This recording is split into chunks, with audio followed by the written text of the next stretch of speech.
Bottom of the duck ಏನ್ ಬಂದಿದೆ? King of cup ಬಂದಿದೆ. ನಮ್ಮ ಲವ್ ಲೈಫ್ ವಿಚಾರದಲ್ಲಿ ಬ್ಯಾಲೆನ್ಸ್ ಅನ್ನ ಮಾಡಬೇಕು ಅನ್ನುವಂತಹ ಆಲೋಚನೆಯಲ್ಲಿರುವಂತಹದ್ದು ನಿಮ್ಗೆ ರೆಪ್ರೆಸೆಂಟ್ ಆಗ್ತಾ ಇದೆ.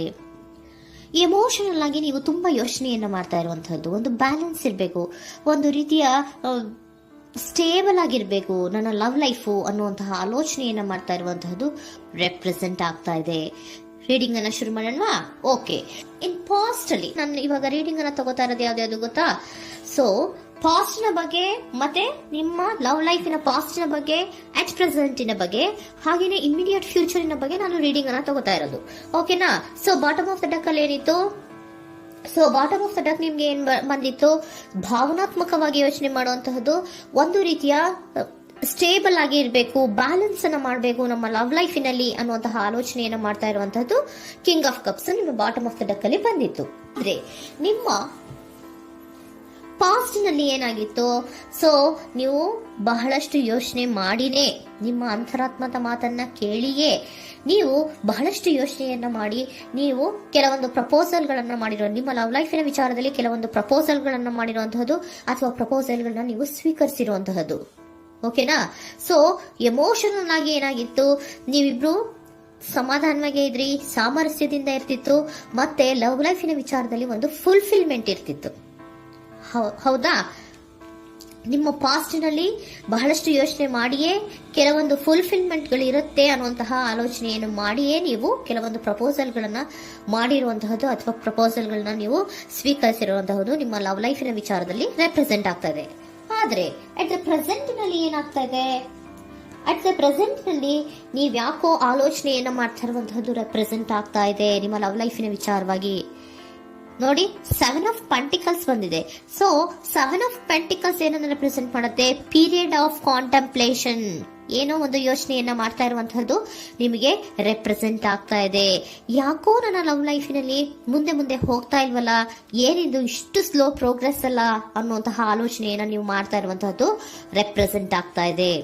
ಲಾಂಗ್ ಟರ್ಮಿನ ವ್ಯೂಸಿನ ಬಗ್ಗೆ ನೀವು ಹೆಚ್ಚು ಗಮನವನ್ನ ಕೊಡ್ತಾ ಇದ್ದೀರಾ. ಸೊ ನಮ್ಮ ಲವ್ ಲೈಫ್ ಎನ್ನುವುದು ಲಾಂಗ್ ಟರ್ಮಿನಲ್ಲಿ ಕೂಡ ನಮಗೆ ಚೆನ್ನಾಗಿರ್ಬೇಕು. ಆದ್ರೆ ಯಾಕೆ ಏನೋ ಒಂದು ರೀತಿಯ ಪ್ರೋಗ್ರೆಸ್ ಇಲ್ವಲ್ಲ ಲವ್ ಲೈಫಿನಲ್ಲಿ, ಒಂದು ರೀತಿಯ ಖುಷಿ, ಸಂತೋಷ, ಸಮಾಧಾನ ಯಾಕಿಲ್ಲ ಅನ್ನುವಂತಹ ಆಲೋಚನೆಯನ್ನ ಮಾಡ್ತಾ ಇರುವಂತಹದ್ದು ಅಟ್ ಪ್ರೆಸೆಂಟ್ ಅಲ್ಲಿ ರೆಪ್ರೆಸೆಂಟ್ ಆಗ್ತಾ ಇದೆ. ಯಾಕೆ ಹಾಗೆ ರೆಪ್ರೆಸೆಂಟ್ ಆಗ್ತಾ ಇದೆ ಅಂದ್ರೆ ನೋಡಿ, devil card and 8 of cups. Devil card ಯಾಕೆ ರೆಪ್ರೆಸೆಂಟ್ ಆಗಿದೆ? ಅಡಿಕ್ಷನ್. ನೀವು ಅವ್ರನ್ನ ತುಂಬಾ ಅಡಿಕ್ಟ್ ಆಗ್ಬಿಟ್ಟಿದ್ದೀರಾ, ಅಂದ್ರೆ ಅವ್ರನ್ನ ತುಂಬಾ ಹಚ್ಕೊಂಡ್ಬಿಟ್ಟಿದ್ದೀರಾ, ನಿಮಗೆ ಅವ್ರನ್ನ ಬಿಟ್ಟಿರಕ್ ಆಗೋದಿಲ್ಲ. ಸೊ ನೀವು ಅವ್ರಿಗೆ ಅವಲಂಬನೆ ಆಗಿರುವಂತಹದ್ದು, ನಿಮ್ಮ ಲವ್ ಲೈಫಿನ ವಿಚಾರದಲ್ಲಿ ನಿಮ್ಮ ಪರ್ಸನ್ಗೆ ನೀವು ತುಂಬಾ ಅಡಿಕ್ಟ್ ಆಗಿರುವಂತಹದ್ದು, ತುಂಬಾ ಪ್ರೀತಿಸುವಂತಹದ್ದು, ಒಂದು ನಿಮಿಷನೂ ಕೂಡ ಬಿಟ್ಟಿರೋದಿಲ್ವೇನೋ ಅನ್ನುವಂತಹ ರೀತಿಯಲ್ಲಿ ನೀವು ತುಂಬಾ ಅಡಿಕ್ಟ್ ಆಗಿರುವಂತಹದ್ದು ರೆಪ್ರೆಸೆಂಟ್ ಆಗ್ತಾ ಇದೆ. ಸೊ ಆ ಕಾರಣವಾಗಿಯೇ ನೀವು ಯೋಚನೆಯನ್ನ ಮಾಡ್ತಾ ಇದ್ದೀರಾ. ಸೊ ಯಾವುದೇ ಲವ್ ಲೈಫಿನಲ್ಲಿ ಯಾವುದೇ ರೀತಿಯ ಮುಂದುವರಿಕೆ ಕಾಣ್ತಾ ಇಲ್ವಲ್ಲ, ಏನಾಗ್ಬಹುದು, ಏನಾದ್ರೂ ನಾನು ಪ್ರೀತಿಯನ್ನ ಬಿಟ್ಟು ಮುಂದೆ ಹೋಗ್ಬೇಕಾಗುತ್ತಾ ಬೇಜಾರಿನಲ್ಲಿ ಅನ್ನುವಂತಹ ಆಲೋಚನೆಯನ್ನ ಮಾಡ್ತಾ ಇರುವಂತಹದ್ದು ಅಟ್ ಪ್ರೆಸೆಂಟಿನಲ್ಲಿ ರೆಪ್ರೆಸೆಂಟ್ ಆಗ್ತಾ ಇದೆ. ಯಾಕಂದ್ರೆ ಯಾವುದೇ ರೀತಿಯ ಮುಂದುವರಿಕೆಗಳು ಇಲ್ಲ. ಸೊ ನಿಮ್ಮಲ್ಲಿ ಏನಿದೆ? ಕೆಲವೊಂದು ರೀತಿಯ ಸ್ಟಾಗ್ನೇಷನ್ ಅಲ್ಲಿ ಇದೆ, ಅಸಮಾಧಾನಗಳಿದೆ, ಭಿನ್ನಾಭಿಪ್ರಾಯಗಳಿದೆ. ಯಾವುದೇ ರೀತಿಯ ಲವ್ ಲೈಫ್ ನಲ್ಲಿ ಒಂದು ರೀತಿಯ ಖುಷಿ ಅನ್ನೋದು ಅಟ್ ಪ್ರೆಸೆಂಟ್ ಅಲ್ಲಿ ನಿಮ್ಗೆ ಕಾಣ್ತಾ ಇಲ್ಲ. ಆದ್ರೆ ಯೋಚನೆ ಅಂತೂ ಮಾಡ್ತಾ ಇದ್ದೀರಾ. ಅಡಿಕ್ಷನ್ಸ್ ಇದೆ ಅಲ್ವಾ? So devil card represented by addictions ಅನ್ನ ರೆಪ್ರೆಸೆಂಟ್ ಮಾಡೋದ್ರಿಂದ ಅಟ್ ಪ್ರೆಸೆಂಟಿನಲ್ಲಿ ನೀವ್ ಯಾಕೋ ಲವ್ ಲೈಫಿನ ವಿಚಾರದಲ್ಲಿ ಸಮಾಧಾನದಿಂದ ಇರುವಂತಹದ್ದೇನು ರೆಪ್ರೆಸೆಂಟ್ ಆಗ್ತಾ ಇಲ್ಲ. ಸೊ ಏನಾಗುತ್ತೋ, ಇದು ಹಿಂಗೆ ಆಗ್ತಾ ಇದ್ರೆ ಏನಾಗುತ್ತೋ, ಇದೇನು ವಿತ್ಡ್ರಾ ಆಗ್ಬಿಡುತ್ತಾ, ನನ್ನನ್ನು ಬಿಟ್ಕೊಡ್ತಾರಾ ಅನ್ನುವಂತಹ ಆಲೋಚನೆಯನ್ನ ಕೂಡ ಕೆಲವೊಬ್ರು ಮಾಡ್ತಾ ಇರುವಂತಹದ್ದು ರೆಪ್ರೆಸೆಂಟ್ ಆಗ್ತಾ ಇದೆ. Next, in the near future ಅಲ್ಲಿ ಅಥವಾ ಇಮಿಡಿಯೇಟ್ ಫ್ಯೂಚರ್, ಇದು 1 ಮಂತಿನ ರೀಡಿಂಗ್ ಅಷ್ಟೇ, ಇನ್ನು ಲೈಫ್ ಲಾಂಗ್ ಇನ ರೀಡಿಂಗ್ ಅಲ್ಲ. ಓಕೆನಾ? ಜಸ್ಟ್ 1 ಮಂತಿನ ರೀಡಿಂಗ್ ಅಷ್ಟೇ.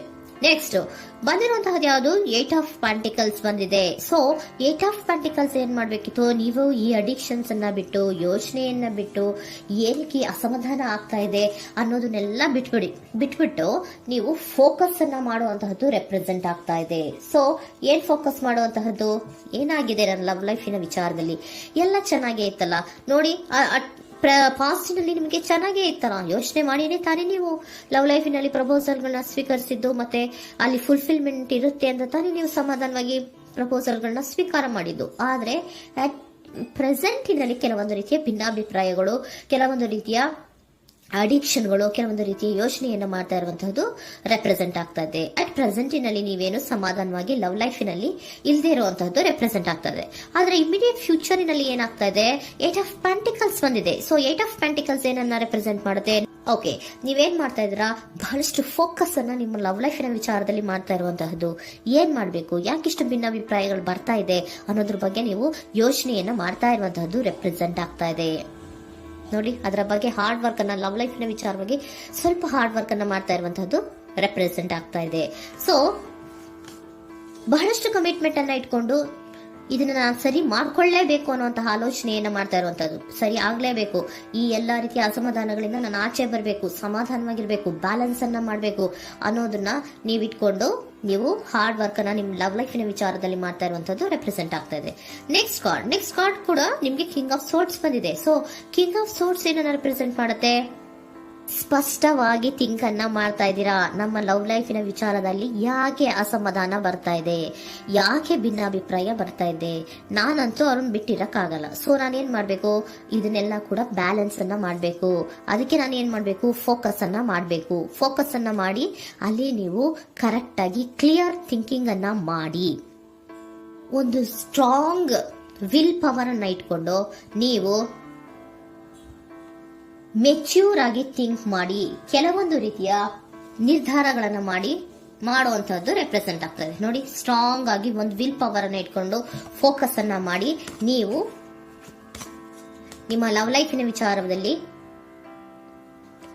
ಬಹಳಷ್ಟು ಧೈರ್ಯದಿಂದ ನಿಮ್ಮ ಲವ್ ಲೈಫಿನ ವಿಚಾರವನ್ನ ಅಥವಾ ಲವ್ ಅನ್ನ ನೀವು ಬ್ಯಾಲೆನ್ಸ್ ಅನ್ನ ಮಾಡುವಂತಹದ್ದು ರೆಪ್ರೆಸೆಂಟ್ ಆಗ್ತಾ ಇದೆ. ಈಗ ಅಟ್ ಪ್ರೆಸೆಂಟ್ ಅಲ್ಲಿ ನಿಮಗೆ ಬೇಜಾರಿರಬಹುದು, ವಿಧಾನಗಳಿರಬಹುದು, ಆದ್ರೆ ಇನ್ ನೆಕ್ಸ್ಟ್ ನಿಯರ್ ಫ್ಯೂಚರ್ ಅಲ್ಲಿ ನೀವು ಅದನ್ನ ಫೋಕಸ್ ಮಾಡುವಂತಹದ್ದು, ಅದರ ಕಡೆಗೆ ಹೆಚ್ಚು ಗಮನವನ್ನ ಕೊಡೋದು, ಕ್ಲಾರಿಟಿಯ ಥಿಂಕಿಂಗ್ ಅನ್ನ ಮಾಡುವಂತಹದ್ದು, ಕ್ಲಿಯರ್ ಆಗಿ ಥಿಂಕಿಂಗ್ ಅನ್ನ ಮಾಡೋದು, ಕ್ಲಾರಿಟಿಗೆ ಬರುವಂತಹದ್ದು, ಧೈರ್ಯವಾಗಿ ಮುಂದೆ ಹೋಗುವಂತಹದ್ದು ನಿಮಗೆ ರೆಪ್ರೆಸೆಂಟ್ ಆಗ್ತಾ ಇದೆ. ಅದೇ ನಿಮಗೆ ಬಾಟಮ್ ಆಫ್ ದ ಡಕ್ ಬಂದಿರುವಂತಹದ್ದು ಕಣ್ರಿ, ಕಿಂಗ್ ಆಫ್ ಕಪ್ಸ್ ಬಂದಿದೆ. ಸೊ ಕಿಂಗ್ ಆಫ್ ಕಪ್ಸ್ ಏನು, ನೀವು ಭಾವನಾತ್ಮಕವಾಗಿ ಯೋಚನೆ ಮಾಡ್ತಿದ್ದೀರಾ, ನಿಮ್ಮ ಲವ್ ಲೈಫಿನ ವಿಚಾರದಲ್ಲಿ ಒಂದು ಬ್ಯಾಲೆನ್ಸ್ ಅನ್ನ ಮಾಡಬೇಕು ಅನ್ನುವಂತಹ ಆಲೋಚನೆಯನ್ನ ಮಾಡ್ತಾ ಇರುವಂತಹದ್ದು. ಓಕೆನಾ? ಹಾಗಿದ್ರೆ ಏಂಜಲ್ ಗೈಡೆನ್ಸ್ ನಿಮ್ಗೆ ಏನ್ ಕೊಡ್ತಾರೆ ಅನ್ನೋದನ್ನ ನೋಡೋಣ. Okay, B assertive, very good, trust. ನೋಡಿ, ದೃಢವಾಗಿ ಇರಿ, ಏನೂ ಆಗಿಲ್ಲ. ನೀವು ಅಷ್ಟೊಂದು ಯೋಚನೆಯನ್ನ ಮಾಡುವಂತಹದ್ದೇನೂ ಆಗಿಲ್ಲ. ಕೆಲವೊಂದು ರೀತಿಯ ವೇರಿಯೇಷನ್ಗಳಾಗಿರುತ್ತೆ. ಸೊ ವೇರಿಯೇಷನ್ಗಳಾಗಿದ್ರೂ ಕೂಡ ನೀವು ಫೋಕಸ್ ಅನ್ನ ಮಾಡ್ತೀರಾ, ಅದರಲ್ಲಿ ನಿಮ್ಗೇನು ನಷ್ಟ ಏನೂ ಆಗಲ್ಲ, ಅಥವಾ ನೀವೇನನ್ನೂ ಕೂಡ ಕಳ್ಕೊಂಡು ನೀವು ಆಚೆ ಬರಲ್ಲ. ಫೋಕಸ್ ಅನ್ನ ಮಾಡಿ ಕರೆಕ್ಟ್ ಆಗಿ ಕ್ಲಿಯರ್ ಥಿಂಕಿಂಗ್ ಅನ್ನ ಮಾಡಿ ನೀವು ಕರೆಕ್ಟ್ ಆಗಿ ಮಾತಾಡ್ಬಿಟ್ರೆ ನಿಮ್ಮ ಲವ್ ಲೈಫಿನಲ್ಲಿ ಬ್ಯಾಲೆನ್ಸ್ ಅನ್ನೋದು ಬಂದ್ಬಿಡುತ್ತೆ. ಓಕೆನಾ? ಬಿ ಅಸರ್ಟಿವ್, ದೃಢವಾಗಿರಿ, ಧೈರ್ಯವಾಗಿರಿ, ಟ್ರಸ್ಟ್, ನಂಬಿಕೆಯಿಂದ ಇರಿ, ಏನೂ ಆಗಲ್ಲ. ನೀವು ಅಷ್ಟೊಂದು ಅಸಮಾಧಾನ ಮಾಡ್ಕೊಂಡು ಅಷ್ಟೊಂದು ಬೇಜಾರನ್ನ ಮಾಡ್ಕೊಂಡು ಏನಾಗ್ತಿದೆಯೋ ಅಂತ ಗಾಬರಿ ಪಡುವಂತಹದ್ದೇನೂ ಆಗಿಲ್ಲ.